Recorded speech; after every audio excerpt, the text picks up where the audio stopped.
Kansas City guy. This guy's born and raised in Kansas City. Right. Yep. Jaylin Noel. So compact build, kind of built like almost got like a Steve Smith build, doesn't he? He's got kind of like almost like a running back build to him. He's like kind of thick, right? Track background, mostly slot, but strong enough to play outside. He's not one of those guys who's relegated to slot for the rest of the first in career, even though it's listed as slot there. He's strong, so he can play on the outside. Got great footwork, great change of direction.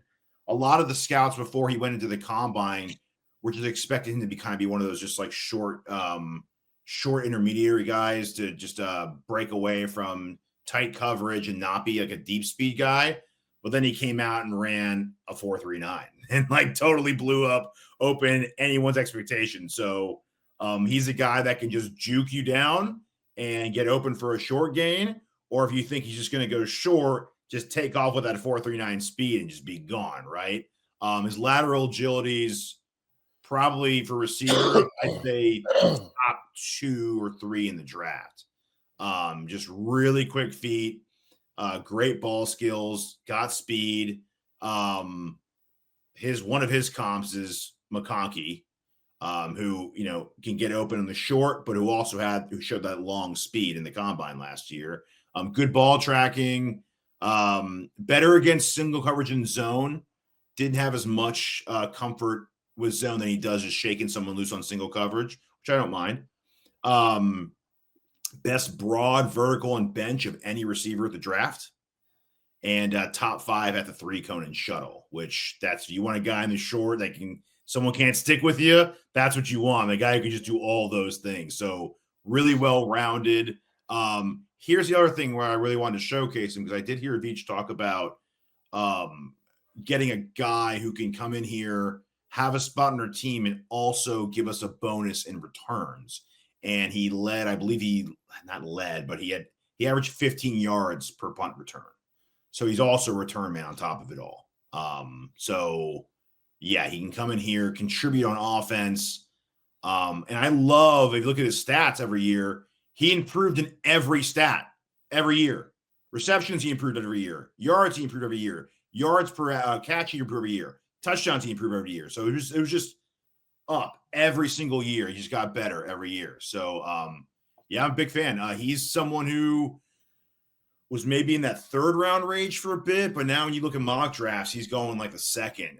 He was Chris Sims' number, I believe, 2 receiver overall. Really?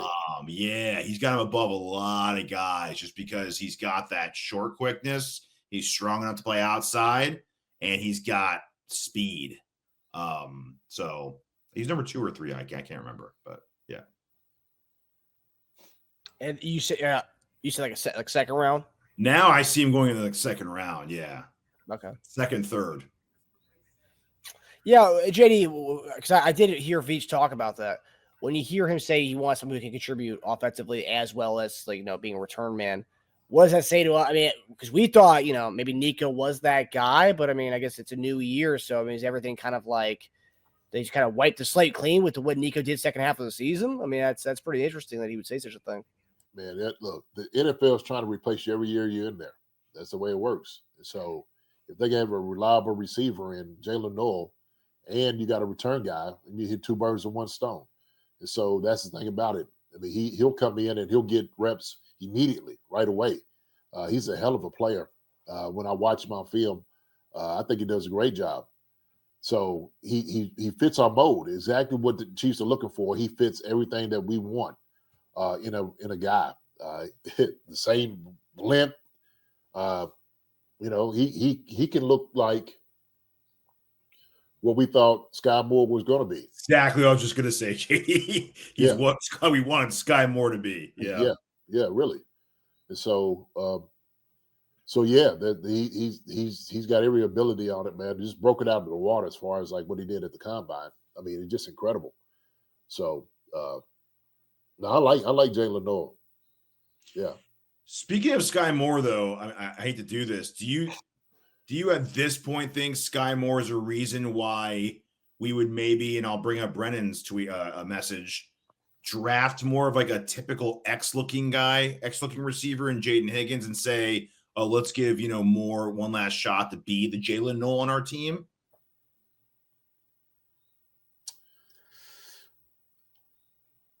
No. Okay. I don't. No, I just look, man. This is a production business. Yeah. No, I know. Bottom line, that's it. And so teams ain't got time to wait for you. If you're not going to produce, they're gonna let you go. And so what they do is, like I said before, you start looking around to see who they bringing in, and the juggle look the same body type you got, same hair color, walks just like yeah. The Spider-Man meme. Yeah. Hey. Yeah. What are you doing here? I was like, hey man, they brought me in to, came in and glad to meet you. It's my number now, fool. Yeah. That's my bike, punk. 5 heartbeats. How does it feel to be me? Yeah, my grandma gave me that chain. Yeah. So that's what it is. That's just what it is. I would love for him to get a prototypical X receiver. Chiefs ain't going. They ain't doing it. But look, they're not. We warned them. They talked about it. They tease us, and all of a sudden they say, they keep looking at guys 5'10" and under. To bring in here a wide receiver. They say he plays big. He's standing on his tippy toes. So, it is what it is. So, I just, if you get a guy 6'4", I'd love to get a dude in here 6'4", 210 to go up and go get the football, man, and you throwing back shoulder throws and fade routes in the end zone all day. And I don't understand. That's not what we want to do. So I get it. So, yeah, we have that guy on the roster. They did want to do that. Who? It's the man. Who's that? The man, Justin Ross, baby. Chopping at Ross.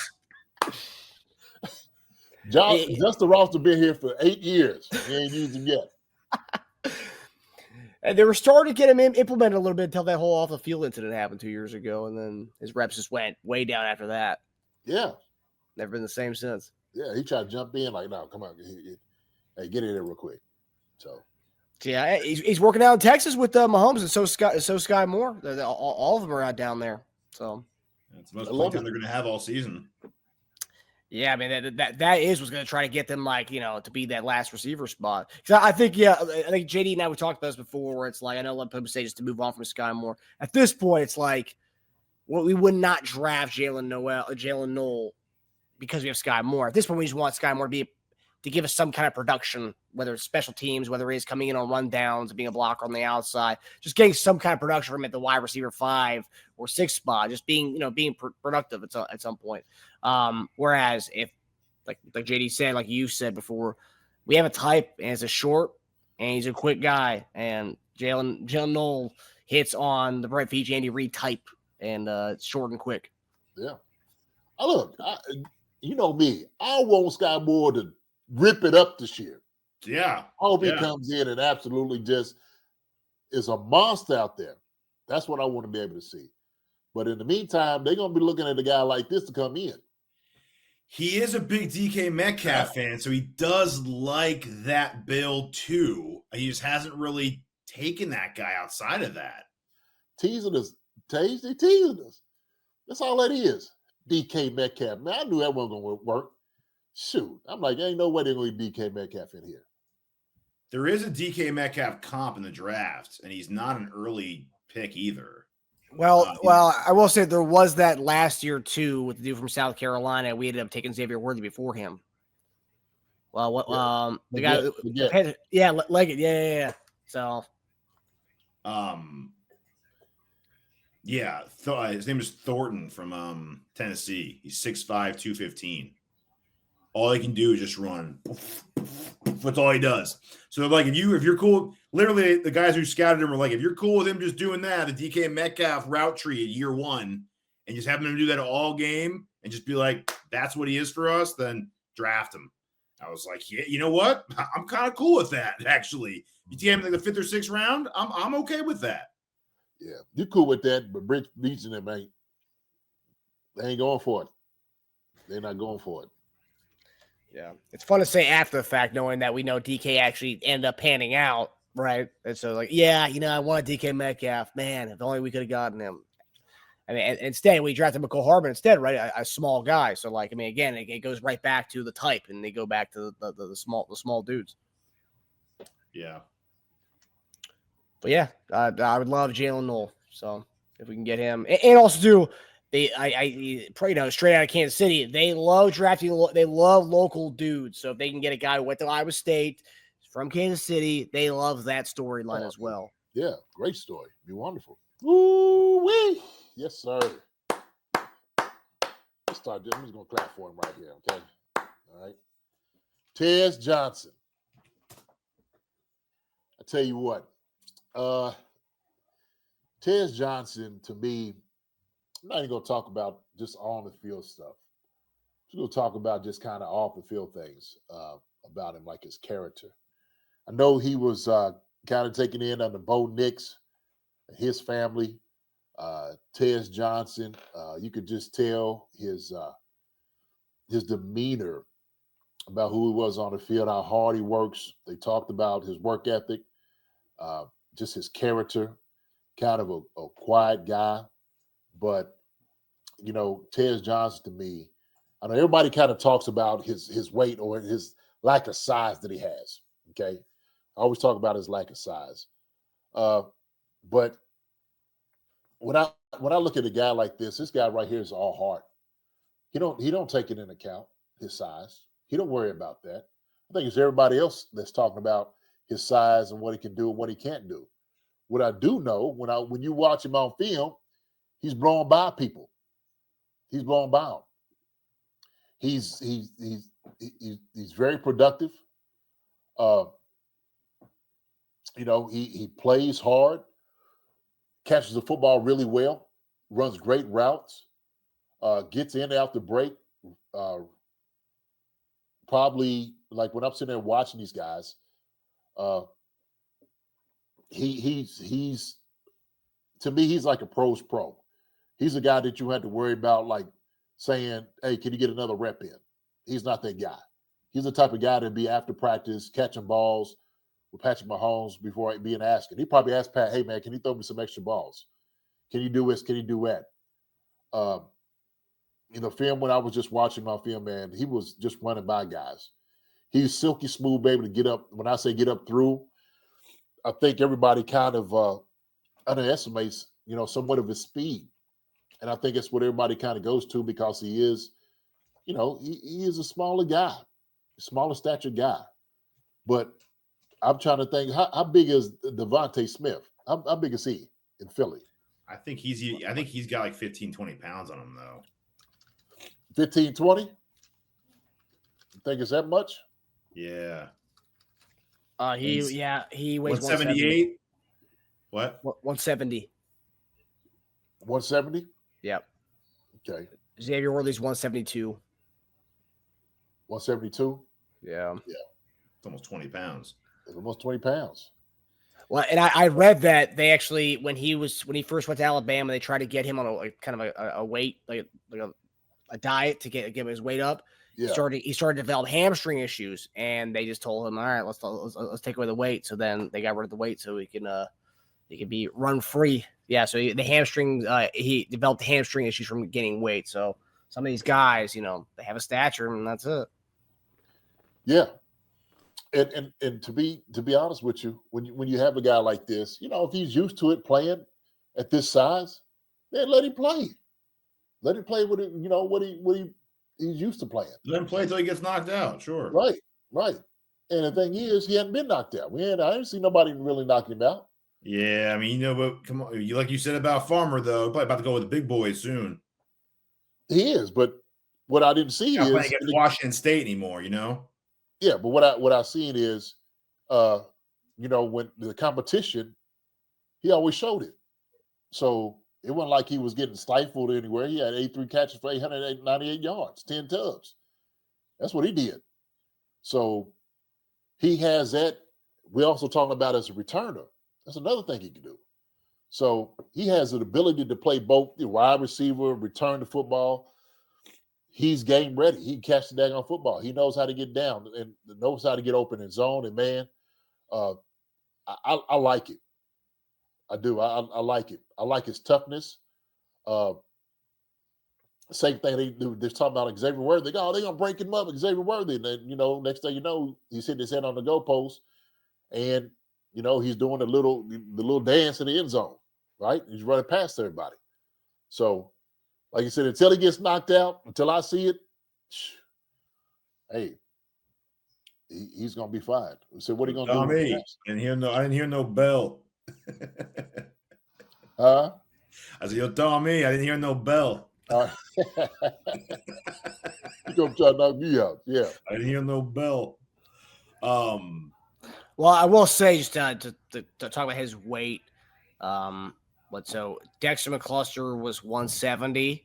D'Anthony Thomas was also 170. So these are all guys we've had in the past. They were all like running back, receiver hybrid types, and they were all about 15 D'Anthony pounds. Thomas got hit so hard he rethought the rest of his life, dude. I mean, you're bringing up a guy who No, I was talking about smaller. I was talking about smaller guys we've had who were and they weighed a little bit more than him. The only guy I could think that weighs less than him that I've ever seen play was the Reds or Commanders kickoff returner Brandon Banks, who weighed 155. Who was a phenomenal special teams guy. If you guys go back and look at what Brandon Banks did, I think Brandon Banks actually went to Kansas State too, I believe. his biggest comp is Tank Dell, who's Yes, he's that guy. He's that dude. Yeah, no, I know, but he's that guy if he ever plays again. And that's kind of the point with Tez, right? I mean, Well, Tank got hurt on a route. Like it wasn't like the dude hit him. He got hurt on the route, like Platten. I know, but he's torn like 3 different parts of his knee at this point. Like it's not. I mean, maybe he's not. But that has nothing to do with him being small, though, dude. That's just him not being built to play the game of football. Really? I mean, it's not. He's been playing it, Tage. You've been playing. I mean, he's been playing football. He's played. Yeah, he might be done at the age of 22, though. You know. Well, what I mean? but that has nothing to do with weight, though. There's nothing to do with weight. Knee. I mean, we sit there. Right. We talked about. Look, he was at Troy. Had 86 catches for 1,182 yards. Comes in Big Ten, 83 catches, 898 yards, 10 touchdowns. I just, for a guy like this, we could say, he's too small or, he's this and he's that. Okay, fine. But we've seen Xavier Worthy. We've seen him be able to be, show what he can do. Let's say we get Tez up to about 162, 10 pounds under that. Shoot. I mean, I don't think throwing 4 or 5 more pounds on him is going to be that big a deal. Get him a little bit more muscle. Shoot, he might just mature just body-wise. But I'm just saying, like, as far as like character-wise, he's a stand-up guy. Oh, man. He's the type of guy that you want on your team.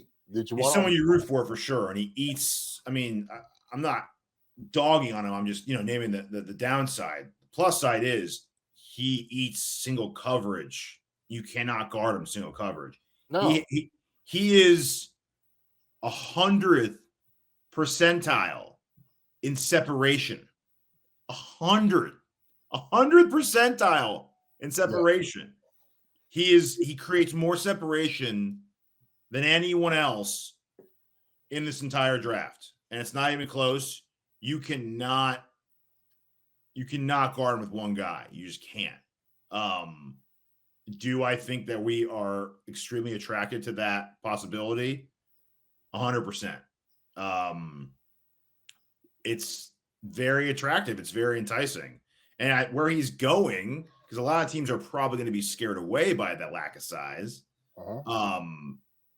He probably will last. He probably will last a little longer. Here's another cool thing about him. He also tries blocking. Like he's scrappy. Yeah, he tries to block. He throws that little 140-pound body into it sometimes, tries blocking people. He tries to do it. Yeah. He's trying to show everybody, that like, hey, man, y'all keep talking about my size and I ain't this, I ain't all that. Let me just show you. Yeah. I kept reading that, like, he's everything that a team wants if they were going to draft Bond. Like, this is what they want Bond to be.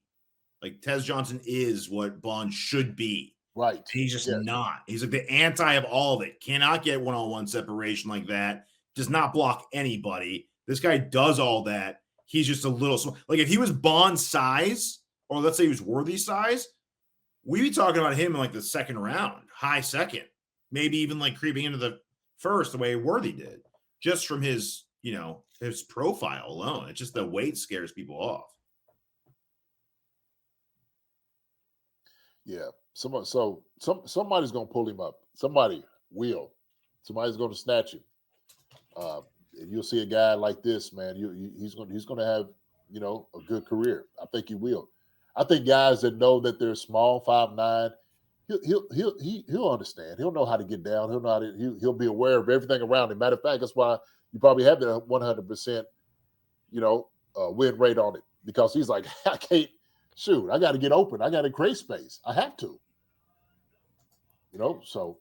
Does the 4.51 scare you at all for a guy his size? Because we talk about Devontae Smith. Devontae Smith ran one of the fastest, like for 40 times in that draft class when he came out. I mean, does the 4.51 for a guy who's 155 scare you at all? Not at all. He's fast. He's faster than that. I was going to say, yeah. So he could just had a bad run at the combine. Do you know where he ranked in his 3-cone?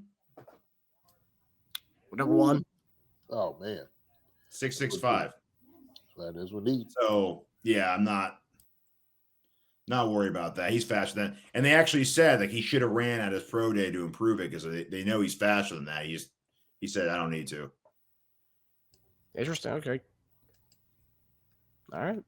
Yeah, Tez Johnson, man. I remember JD was all over the Tank Dell hype train a couple of years back, and then he flashed and became the guy. So hopefully Brett Beach is listening to the show and he hears JD's Tez Johnson love. Maybe gets in on that. Yes, sir. Hi, everybody. Thanks for watching.